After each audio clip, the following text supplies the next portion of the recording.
제가 당대표가 될 때 많은 당원들과 국민들의 기대가 결국에는 정권 교체에 있었다는 것을 알고 있었고, 그래서 그것이 지상과제라고 생각하고 달려온 것이 1년이었습니다. 그리고 그에 이어서 지방선거 승리를 통해 가지고 정권 초의 동력을 유지해 나가는 것까지 지금까지 그걸 바라보고 쉴 새 없이 달려왔던 그런 기간이었다, 이렇게 생각합니다. 그 와중에서도 여러 가지 개혁 과제라고 했던 것들, 또는 전당대회 때 제가 내세웠던 공약들을 지키기 위한 노력들을 해왔습니다. 지금 우리 당의 대변인은 지금까지 계속 토론 배틀을 통해 가지고 선발되어 오고 있고, 그리고 그에 더해서 지역적으로도 우리가 취약했던 지역에 대한, 취약했던 세대에 대한 공약을 지속해 나가서 예전보다 훨씬 더 큰 당, 넓은 당이 되었습니다. 그리고 결국에는 지금까지 보수 정당이 바라보지 못했던 당원 민주주의라는 영역을 꾸준히 개척하기 위해서 당원 수를 늘리는 것에 주력해 왔고, 지금 우리 당원의 수는 저를 전당대회에서 뽑아주셨던 20만 당원에서 이제 80만 당원으로까지 내려와 있는 상태입니다. 그 외에도 저는 제 개인적으로 주안점을 뒀던 것들에 대해서 계속 열거를 할 수 있을 겁니다.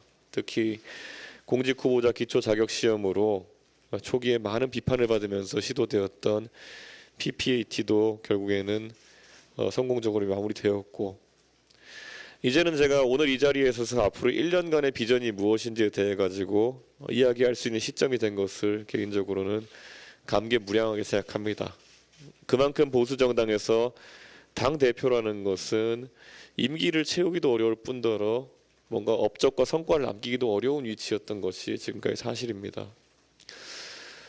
그런데 이렇게 단언코 말씀드리겠습니다. 지난 1년 동안 결국에는 선거의 지휘관으로서 국민들과 당원들이 원하는 선거 승리를 이끌어내기 위해서 했던 1년과는 앞으로의 1년은 참 다를 것이다, 이렇게 단언코 말씀드리겠습니다.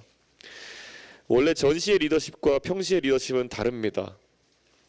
지금까지는 외부의 다른 당과 다투고 싸우는 과정에서 우리 당이 체계를 정립했다면은, 이제는 결국에는 여당으로서 어떻게 안정적인 국정을 뒷받침할 것이냐라는 큰 과제가 저희들 앞에 있습니다. 이것은 때로는 수세적인 입장이기도 하기 때문에 지금까지 정권 교체를 위해 공세적으로 하던 것에 비해 가지고 훨씬 어려운 과정으로 비춰질 수도 있습니다.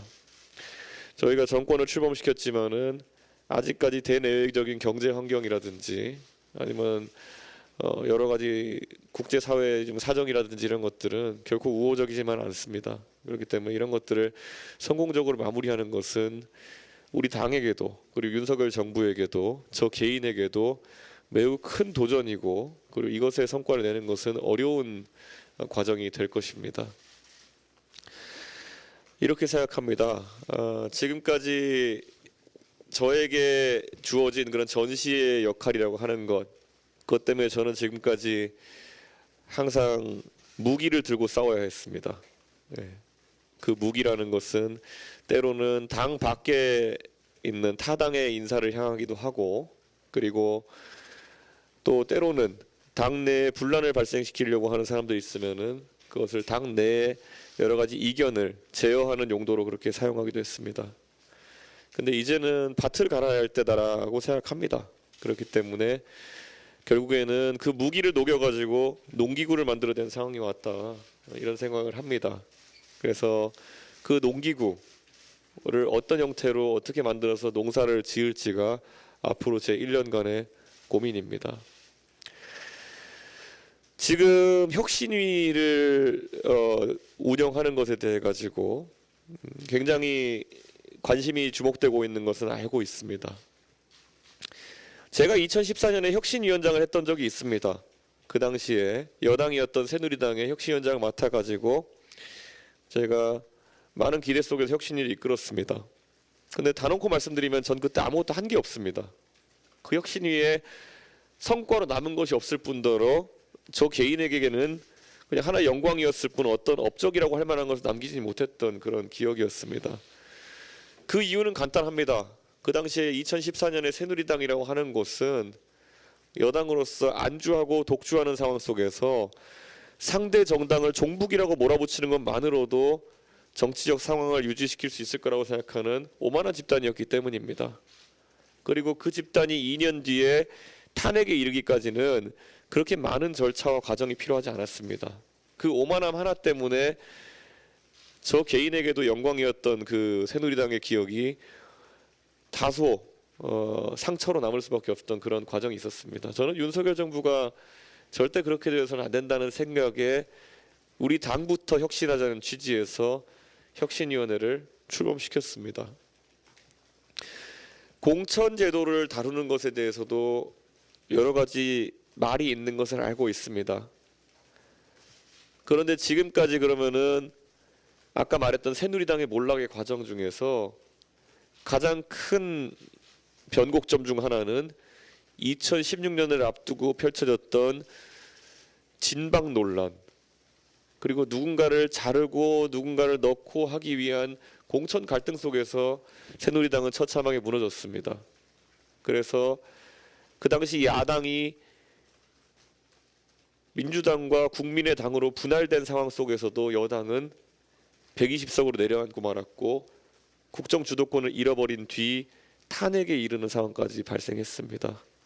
저는 결국 지금 총선 승리를 위해서 여러 가지 준비를 하는 것 굉장히 중요하다 생각하고, 총선의 가장 중요한 여당의 지점은 공천이다. 그래서 그것을 시스템화하는 것에 상당한 정권의 성패가 달려있다라고 저는 확신합니다. 그래서 하지만 그 문제의식 정도만 공유하고 최재형 혁신위원장께는 어떤 방향이 제가 생각하는 방향이다, 옳은 방향이다라는 말씀을 하나도 드리지 않았습니다.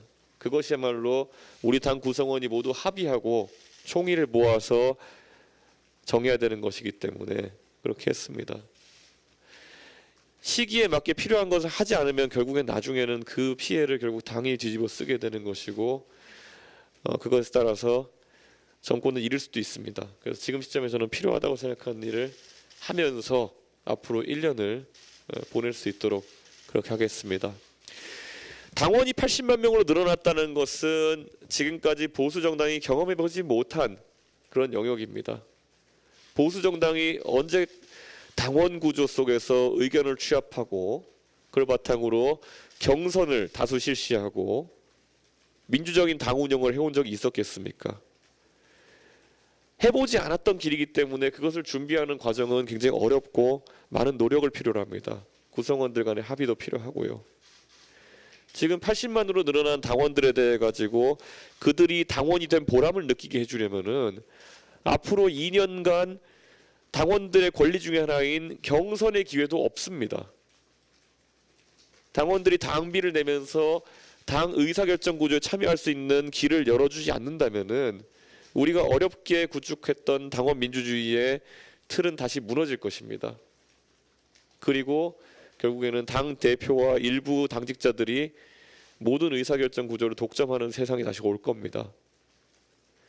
제가 당대표로서 앞으로 후반 1년을 거치면서 구축하고 싶은 체계라고 하는 것은 결국에는 이 정당이 퇴행하지 않고 지금 구축한 민주적인 시스템을 유지해 나가는 것일 것입니다.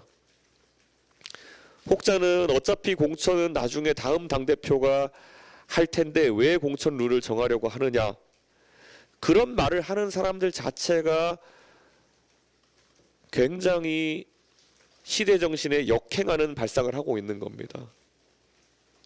저는 제가 당대표로서 대선 경선도 주관하고 그리고 지방선거 공천도 사실상 제 관할 하에 있었지만은 저는 제가 그 권한을 적극적으로 행사할 수 있었음에도 불구하고 전혀 행사하지 않았습니다.